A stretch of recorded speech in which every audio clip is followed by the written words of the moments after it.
आता या केंद्र सरकारनं तर जात निहाय गणना करायचा निर्णय घेतलाय. तो अगोदर महाराष्ट्रानं सुद्धा लवकरात लवकर एकदा हिशोबच करून टाकावा. हे एवढा ते तेवढा ते तेवढा ते तेवढा. पुन्हा भांडण नको आणि भांडणं लावणार आता मुळीच नको. की आपण जी मागणी केली आहे सुरुवात बिडून झाली आहे उभ्या महाराष्ट्रात. आता या केंद्र सरकारनं तर जात निहाय गणना करायचा निर्णय घेतलाय. पण करत असताना महाराष्ट्रानं त्याच्या अगोदर राज्याला सुद्धा करता येतो. तो अगोदर महाराष्ट्रानं सुद्धा लवकरात लवकर एकदा हिशोबच करून टाकावा. हे एवढा ते तेवढा ते तेवढा ते तेवढा. पुन्हा भांडण नको आणि भांडणं लावणार आता मुळीच नको. म्हणून माझी आपल्याला हात जोडून कळकळीची विनंती आहे. अनेक जण मराठा आरक्षणाच्या साठी स्वतःच जीव दिला. त्याला शासनाने मदत केली, नोकरी दिली.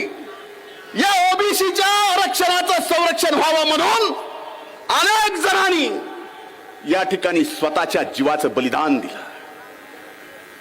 त्या बलिदानाला मोल नाही. पण भुजबळ साहेब, आपण आमचे नेते आहात. आपल्याला सरकारला सांगावं लागेल की ओबीसीच्या आरक्षणासाठी ज्यांनी आपल्या जीवाचं बलिदान दिलं, आत्महत्या केली, त्यांना सुद्धा 25 लाख रुपयाची मदत आणि नोकरी शासनानं दिली पाहिजे. म्हणून आज आपण सर्वजण एक झालात. आपल्या एल्गार मागच्या पोस्टरवर एक फोटो आहे. कसला आहे? कसा आहे?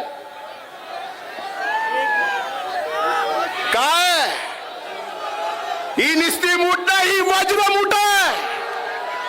सगळ्यांनी वर करा.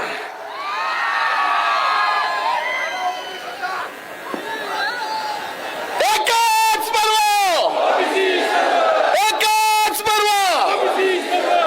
खूप खूप धन्यवाद. जय हिंद, जय महाराष्ट्र. मी देशाचे ओबीसीचे नेते, महाराष्ट्राचे मंत्री आदरणीय भुजबळ साहेबांना विनंती करतो की या एल्गार आपला मोबाईलचा टॉर्च, मोबाईल काढा आणि सगळ्यांनी टॉर्च संबोधित करावं. सगळ्यांनी आपापले सगळ्यांनी मोबाईल एकच पर्व छगन भुजबळ साहेबांचा. अरे कोण आलं रे, कोण आलं? एकच पर्व, ओरिजिनल ओबीसी पर्व असं म्हण. अरे